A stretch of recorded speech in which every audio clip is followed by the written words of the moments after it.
अरे मम्मी, देखो ना मेरा फ़ोन कब से बज रहा है। कहाँ फ़ोन बज रहा है? मुझे तो कुछ सुनाई नहीं दे रहा है। रसोई में पूरियाँ तलती हुई प्रीता को लगा कि कहीं से रिंगटोन की आवाज़ उसे सुनाई दे रही है। अगली बार जब फिर से मोबाइल बज उठा तो वह अपनी छोटी बहन को किचन में लगाकर खुद ही बाहर आ गई। दीजिए मम्मी मेरा फ़ोन। देखा, कब से बज रहा है, आपको सुनाई नहीं दे रहा है। अरे लगता है अब कान से भी बहरी हो गई हूँ। प्रीता ने देखा तो उसके मंगेतर अनिकेत का फ़ोन था। हेलो, हाँ अनिकेत, मैं 2 बजे तक पहुंच जाऊंगी। आप अभी कहाँ हैं? अरे मैं तो निकल चुका हूँ। इतनी जल्दी? अच्छा ठीक है, फ़ोन रखो, मैं भी अब तैयार होती हूँ। जब दोनों आपस में मिले तो आपस में ऐसे डूब चुके थे कि उन्हें समय का ख्याल ही नहीं आया। जाते वक्त प्रीता ने अनिकेत को मीठी सी फटकार लगाई। देखो अनिकेत, अब हमारी शादी को दिन ही कितने बचे हैं, तो मैं सोच रही थी अब हमें नहीं मिलना चाहिए। और अनिकेत इस बात से सहमत भी था। शादी के करीब होने से उनको अब मुलाकातों का सिलसिला रोक देना चाहिए। यह दुनियादारी के लिहाज से ठीक भी था। इसी आपसी फैसले को अभी कुछ ही दिन बीते थे कि प्रीता के पास अनिकेत का फ़ोन आ गया। उसने कहा, प्रीता, मैं आपसे मिलना चाहता हूँ। कल शाम को 5 बजे मैं कॉफ़ी हाउस में आपका इंतज़ार करूँगा।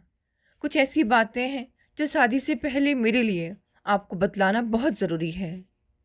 क्या इन बातों को कहने के लिए शादी तक इंतज़ार नहीं हो सकता? नहीं, ऐसी बातें शादी से पहले बतला देना ज़रूरी होता है। मंगेतर के फ़ोन से बेचैन प्रीता को अगले दिन के इंतज़ार में रात भर नींद नहीं आई। आखिर क्या बतलाना चाहता था वह शादी से पहले उसको? अपने किसी अफेयर के बारे में तो नहीं? अगर इस तरह की कोई बात थी तो पहले की इतनी मुलाकातों में अनिकेत ने उसे क्यों नहीं कुछ बतलाया? अब जबकि शादी की तारीख बिल्कुल सिर पर आ गई है तो इस तरह की बात उसको बतलाने का क्या तुक और मकसद हो सकता है? प्रीता खुद से ही तरह तरह की सवाल लगातार पूछती रही। दूसरे दिन शाम को अनिकेत से मिलने के लिए घर से निकलते वक्त प्रीता ने भाभी को ही इस बारे में बतलाया। कॉफ़ी हाउस में प्रीता पहले भी 2-3 बार अनिकेत के साथ बैठ चुकी थी। अतः उम्मीद के अनुसार अनिकेत कॉफ़ी हाउस में बाई तरफ वाले कोने की एक मेज पर बैठा उसके आने का इंतज़ार कर रहा था। टेबल की तरफ बढ़ती हुई प्रीता तनाव और अनिश्चितता से घिर गई। बैठते ही बोली, मैं सारी रात सो नहीं सकी। ऐसी क्या बात थी जो आप फ़ोन पर नहीं कर सकते थे? मेरे मन में कई तरह के विचार आते रहे। किस तरह के विचार? अनिकेत ने पूछा। वह काफ़ी थका थका नजर आ रहा था। मैं सोचती रही, शायद आप शादी से पहले अपने किसी अफेयर के बारे में मुझसे कुछ कहना चाहते हैं। प्रीता ने अपने मन की बात कह दी।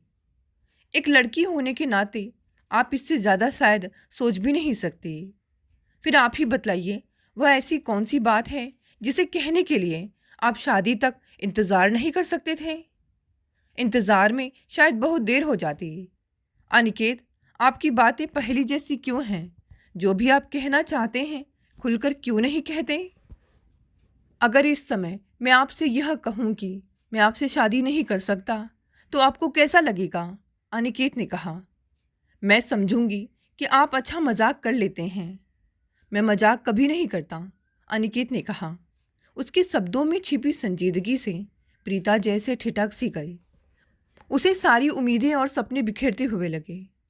शादी से इनकार तो आप पहले दिन भी कर सकते थे। अब जब शादी की सारी तैयारियां पूरी हो चुकी है, इस इनकार का क्या मतलब? सदमे की हालत में प्रीता ने पूछा।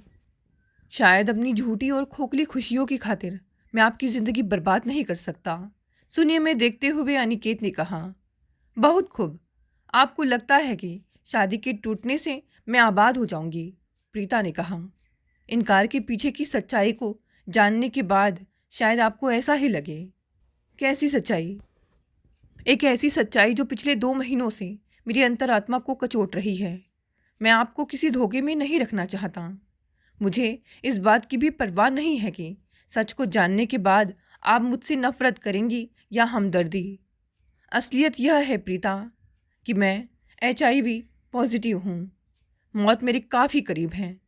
वीरान आंखों से प्रीता को देखते हुए अनिकेत ने शांत स्वर में कहा। प्रीता को ऐसा लगा जैसे उसके सिर पर कोई बम फटा हो। गहरे सदमे की हालत में हक्की बक्की सी वह अनिकेत के चेहरे को देखती रह गई।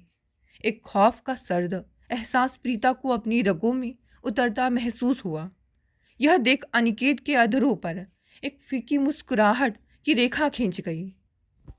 वह बोला, अब मैंने जब इस बदनाम और जानलेवा बीमारी का जिक्र आपसे कर ही दिया है तो इसको लेकर ज़रूर आपके दिमाग में कुछ सवाल उठ रहे होंगे। सबसे पहले बड़ा सवाल तो यही होगा कि मुझ में ऐसी लाइलाज बीमारी आई कहाँ से। शायद आपको ऐसा लग रहा होगा कि मैंने बाजारू औरतों से संपर्क करके इस बीमारी को अपने खून में दाखिल किया है, मगर ऐसा नहीं है। मैंने कभी भी किसी औरत को आंख उठाकर भी नहीं देखा है। यह बीमारी तो उस संक्रामक खून का नतीजा है जो 2 वर्ष पहले एक एक्सीडेंट के बाद डॉक्टरों की लापरवाही से मुझको चढ़ा दिया गया था। मौत चुपके से मेरी धमनियों में उतर गई और मुझको इसका पता भी नहीं चला। मैं लगातार मौत के करीब जा रहा हूँ, मगर मेरे घर के लोगों को मेरी बीमारी की कोई जानकारी नहीं है, इसीलिए जो हुआ उसमें उनका जरा भी कसूर नहीं है। मैं भी असलियत को भूलकर कुछ समय के लिए स्वार्थी हो गया था, मगर मेरी अंतरात्मा लगातार मुझको कचोटती रही। यह शादी एक धोखे और पाप से ज़्यादा कुछ नहीं होगी जो मैं नहीं करूँगा। इसके साथ ही उस एक बात को स्वीकार करने में मुझको जरा भी हिचक नहीं कि आपको देखने और शादी की बात पक्की होने के बाद अपनी कल्पनाओं में मैंने संपूर्ण जीवन जी लिया। मरने का शायद मुझे अब बहुत गम नहीं होगा।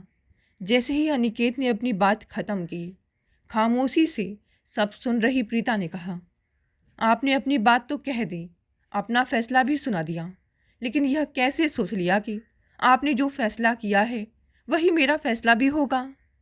प्रीता के शब्दों से हैरान अनिकेत खाली खाली नज़रों से उसको देखने लगा।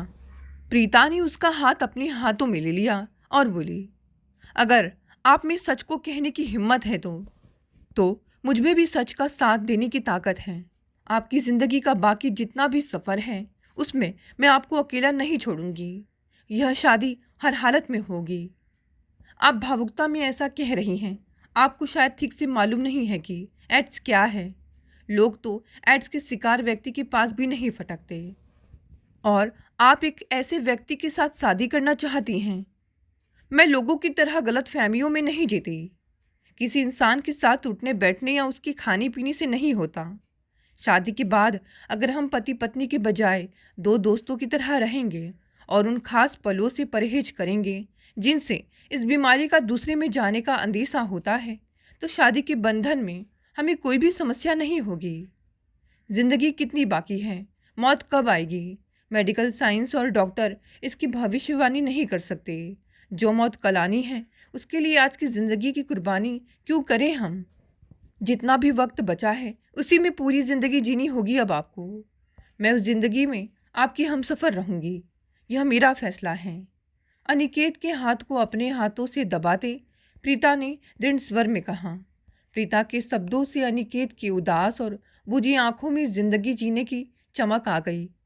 प्रीता ने अनिकेत के अंदर के विश्वास को बढ़ाने के लिए उसके हाथ को सहलाया और बोली, जब मैंने ज़िंदगी के सफ़र में आपका हमसफ़र बनने का फ़ैसला कर लिया है तो एक वचन आपको भी मुझे देना होगा। कैसा वचन? अनिकेत ने पूछा। जैसे आपने अब तक अपनी बीमारी को राज रखा है, शादी के बाद भी आप इसको ऐसे ही राज रखेंगे। इसके बारे में कभी भी आप अपनी ज़बान पर एक शब्द भी नहीं लाएंगे। इससे क्या होगा? मौत जैसे जैसे करीब होगी, बीमारी को लोगों से छिपाना आसान नहीं होगा। उनको कुछ तो जवाब देना ही होगा। अनिकेत की आवाज़ में उदासी थी। शादी के बाद वह सब देखना मेरा काम होगा। लोगों को क्या जवाब देना है यह भी मैं ही देखूंगी, मगर आप किसी से कुछ नहीं कहेंगे। अगर आपकी ऐसी जिद है तो मैं वादा करता हूँ कि मैं अपनी ज़बान पर कभी अपनी बीमारी का जिक्र नहीं लाऊंगा। मेरी कोशिश रहेगी कि मेरी बीमारी का राज मेरे साथ ही इस दुनिया से जाए, अनिकेत ने कहा। 1 सप्ताह बाद दोनों की शादी हो गई। शादी पूरी धूमधाम के साथ हुई। इस शादी के पीछे का भयानक सच उन दोनों के अलावा शादी में शामिल कोई भी तीसरा नहीं जानता था। अग्नि के इर्द गिर्द शादी के फेरे लेते हुए दोनों के मस्तिष्क में कुछ कुछ चल रहा था, मगर उनके चेहरों पर कोई शिकन नहीं थी। प्रीता की डोली ससुराल आई। ससुराल में आते ही प्रीता औरतों से घिर गई थी। शादी के बाद की रस्में जो पूरी की जानी थी। शादी के बाद अनिकेत और प्रीता के पहले इम्तिहान की घड़ी सुहागरात थी। रस्मों के पूरा होने के बाद हंसी ठिठौली करती प्रीता की ननंद सिप्रा और उसकी कुछ सहेलियों ने उन दोनों को सुहागरात वाले कमरे के अंदर धकेल दिया था।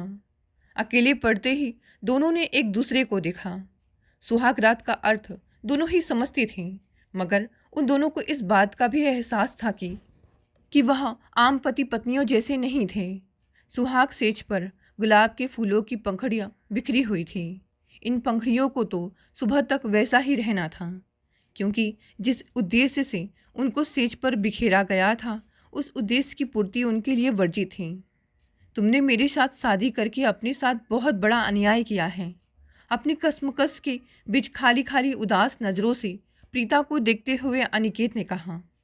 लेकिन मुझको अपने फैसले पर कोई अफसोस नहीं, प्रीता ने कहा। क्या इस सुहागरात का हमारे लिए कोई मतलब है? क्यों नहीं है? क्या एक दंपति के संपूर्ण जीवन का आधार केवल मिलन ही है? क्या मिलन के बगैर स्त्री पुरुष के विवाहित संबंधों का कोई अर्थ नहीं रह जाता? मैं इसको नहीं मानती कि पति पत्नी के रिश्ते का एक हिस्सा है यहाँ। इसके बिना भी रिश्ते को निभाया जा सकता है, क्योंकि मिलन से ही संपूर्ण रिश्ता नहीं बनता। जैसे शरीर के किसी एक अंग को अलग कर देने से इंसान नहीं मर जाता, उसी तरह पति पत्नी के रिश्ते में से मिलन को अलग करने से रिश्ते की मौत भी नहीं होती। हम दोनों तो सच को जानते हुए ही इस रिश्ते में बंधे हैं। हम इस रात को आनंदमय बनाएंगे। यह हम दोनों के लिए ही पहली परीक्षा है और हमें बिना किसी भय और निराशा के इस परीक्षा की अग्नि में से तप कर बाहर निकलना ही होगा। यह कहते हुए शादी के लाल जोड़े में लिपटी हुई प्रीता ने अपने पति का सिर अपने सीने पर रख लिया। ऐसा करते हुए उसके चेहरे पर जरा सा भी डर और घबराहट नहीं थी। मन को जिस आनंद की अनुभूति हो रही थी वह शरीर के आनंद से कम नहीं थी। सुहागरात उन दोनों ने एक दूसरे से बहुत सी बातें करते हुए बिता दी। पति पत्नी के बजाय एक दोस्त की तरह उनको एक दूसरे को अधिक जानने का मौका मिला। प्रीता अनिकेत के मस्तिष्क को मृत्यु भय से मुक्त करके उसके भीतर एक नया विश्वास जगाने में सफल रही। सुबह की किरण फुटने से कुछ देर पहले ही दोनों की आंख लग गई। प्रीता की आंख खुली तो सुबह के 8 बज रहे थे। रोशनी काफ़ी फैल चुकी थी। अनिकेत अभी भी सो रहा था। प्रीता दर्पण के सामने खड़ी हो खुद को निहारने लगी। उसका दुल्हन वाला मेकअप वैसा का वैसा ही था। वस्त्रों पर सलवटें भी नहीं आई थीं। कलाइयों में पड़ी कांच की चूड़ियाँ भी वैसी की वैसी ही थीं।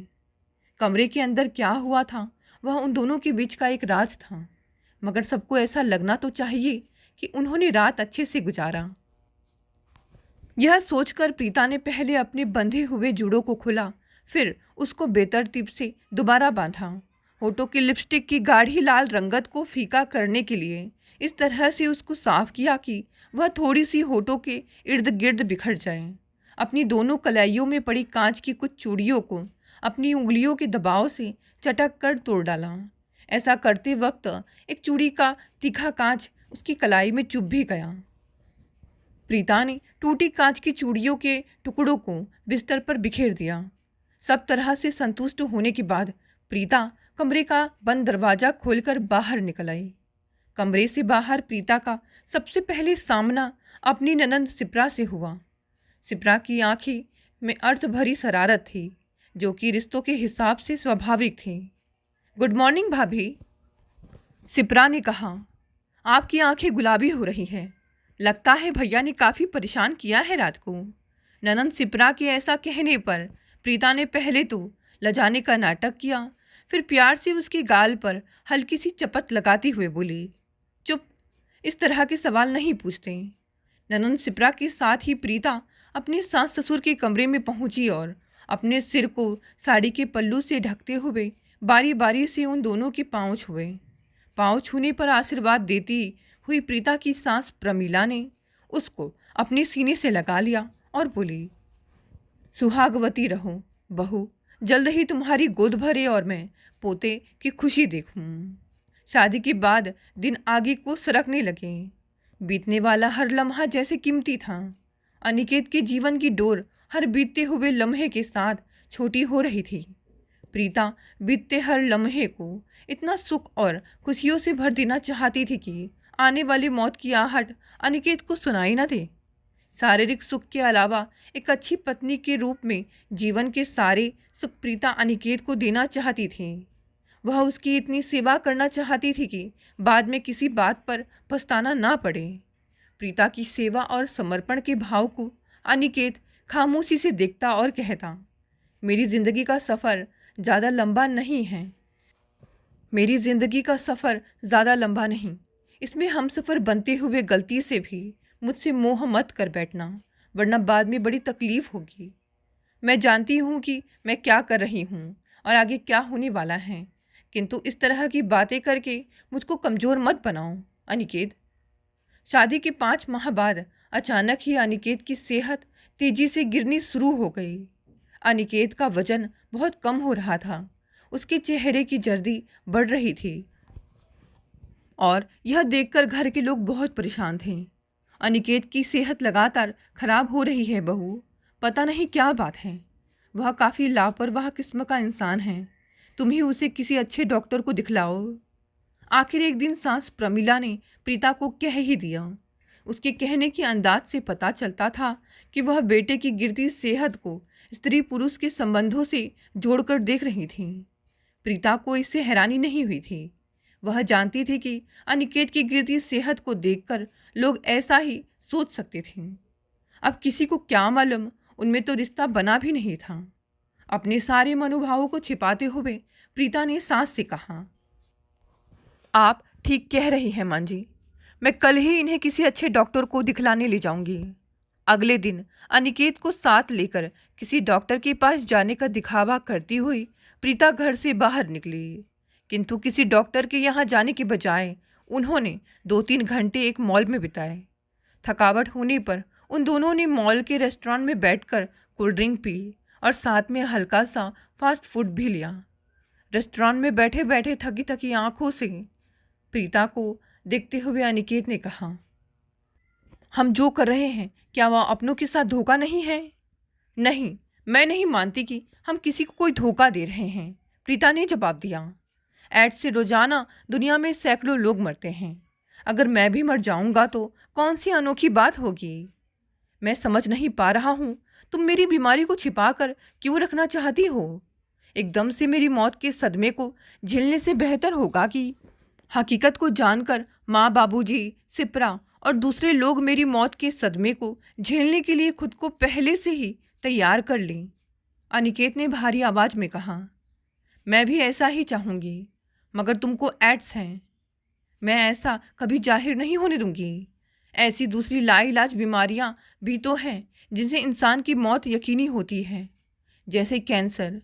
किंतु कैंसर की मौत एड्स से होने वाली मौत से कहीं अधिक सम्मानजनक है। कैंसर डरावना है और एड्स बदनाम।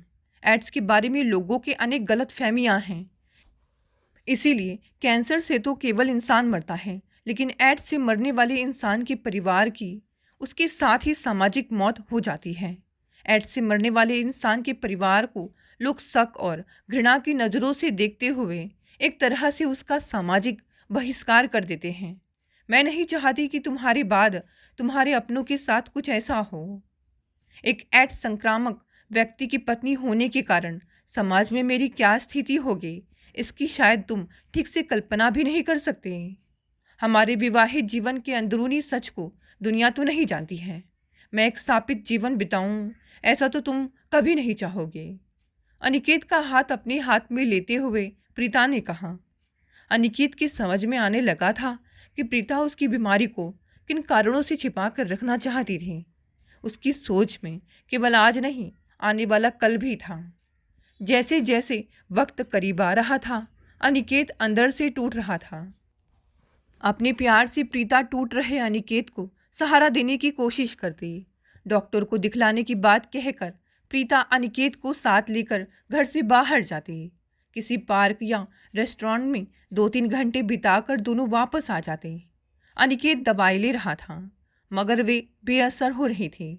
ऐसी स्थिति बन रही थी कि प्रीता को लग रहा था कि उसको अनिकेत की इस बीमारी को लेकर एक और झूठ बोलना ही होगा।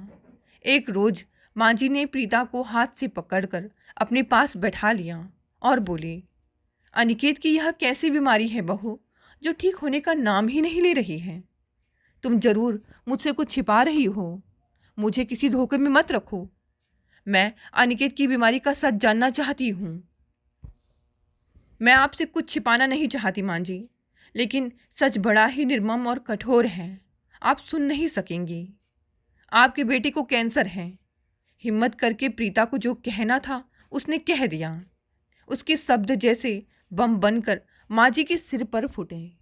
सदमे में अपना माथा पकड़ते हुए वह सोफे पर लुढ़क सी गई। उधर सच को छिपाने के लिए प्रीता ने जो झूठ बोला उसका चेहरा छिपाए गए सच से कम डरावना नहीं था। प्रीता के द्वारा अनिकेत की बीमारी को कैंसर बतलाने के बाद घर का सारा माहौल ही गमगीन और मातमी हो गया था। माँ जी, बाबूजी और सिप्रा की आंखों में से बहने वाले आंसू जैसे थम ही नहीं रहे थे। कोई ठीक से खा नहीं रहा था। जब मौत का पहरा बैठ गया हो तो किसी को चैन कैसे आ सकता था। अंत शायद बहुत करीब था। अनिकेत का शरीर इतना कमजोर हो गया था, कई बार वह बाथरूम तक जाने के लिए उसे प्रीता के सहारे की ज़रूरत पड़ती। प्रीता किसी तरह भी कमज़ोर नहीं पड़ना चाहती थी। हालांकि अनिकेत की बातें कभी कभी उसको कमज़ोर करने की कोशिश जरूर करती थी। माँ जी और बाबूजी बेटे की हालत देख उसको किसी अस्पताल में दाखिल कराने की बात करते, लेकिन प्रीता इससे मना कर देती। इससे कोई फ़ायदा नहीं होगा क्योंकि कैंसर अपने अंतिम स्टेज में है। अस्पताल में रेडियोथेरेपी से इनकी ज़िंदगी और ज़्यादा कष्टपूर्ण हो जाएगी। मैं ऐसा नहीं चाहती, प्रीता उनसे कहती। अनिकेत के अंदर को धंसती निस्तेज आंखें और पीला चेहरा खामोश जबान में बतलाने लगे थे कि उसके जीवन की टिमटिमाती लौ किसी भी घड़ी में बुझ सकती थी। एक रात अचानक अनिकेत ने प्रीता के हाथों को अपने हाथों में लेते हुए वे शब्द कहे तो प्रीता को लगा वह घड़ी कुछ फासले पर ही है। शायद मेरा वक्त आ गया है मेरे हमसफ़र। मेरी ज़िंदगी के उदास सफ़र में हम सफ़र बनने के लिए शुक्रिया।